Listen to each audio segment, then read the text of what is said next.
All right, happy Mother's Day. Let's do a review here of Pride and Prejudice. Yeah, so why am I doing this review?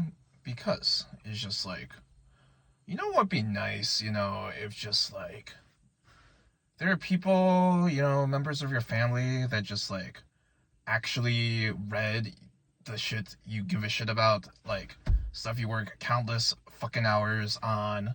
If they could just like, take some time in their busy lives, like I don't need fucking money, I don't need a fucking car, I just need people to read my fucking book. All right, and it's just like, all right, imagine that. But anyways, as I was saying, happy Mother's Day, and this is my review of Pride and Prejudice by Jane Austen. Her most famous book, published in 1813, so 200 years ago. Yeah, pretty surprising that a book that old is still holding merit today, especially during that time period. But yeah, I mean, it was a pretty good book, honestly. It was not what I expected. It was honestly, it was good, but it just was not what I expected. I expected like Pride and Prejudice, just like from the title, that it would be more like there'd be more like like worldly political focus, but like it was more of just like a pure romance book. And like for what the author was trying to do, like write that sort of just like romantic comedy style book, especially for that time period, it was like it was really good. It was just like that effect for that is like, yeah, I mean the characters were very likable. The natural progression from just like when Elizabeth first meets Mr. Darcy, just like I thought Lydia was a very very funny character. Same with the guy she ran off with, I forgot his name. It's like wait, let me check this. Mr. Wickham, yeah, that's his name. Yeah, yeah, that arc was pretty funny. Just like very interesting for the 1800s, but like yeah, like all the relations kind of just like interwoven and like connected together. And I thought just like the general just like plot writing, story writing was really good.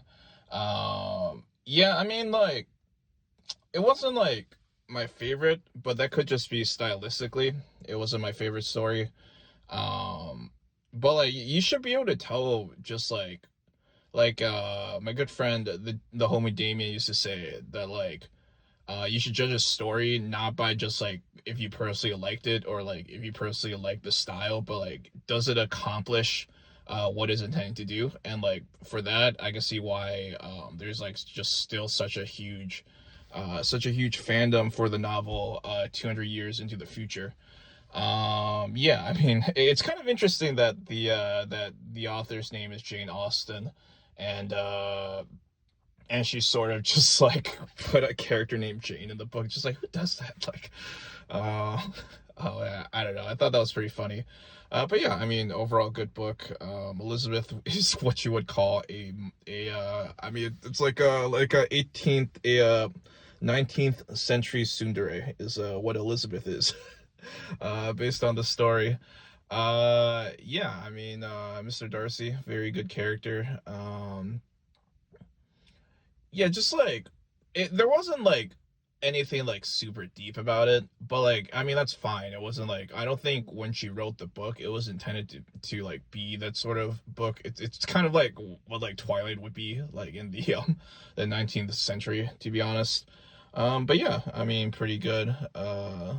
Overall, if I had to I mean I won't give it a rating, but like here I have like a scale of just like books by I mean like you can like there are some things that are meant to be like gender equal, but like I do feel like books written by women, and like would you say like a book written by a woman or a book written by a man, like a man should write the main character as a guy for it to be realistic, and a woman should write the main character as a woman for it to be realistic? I kind of feel like it kind of like, for it to be more realistic and like more believable, it kind of just has to be that way.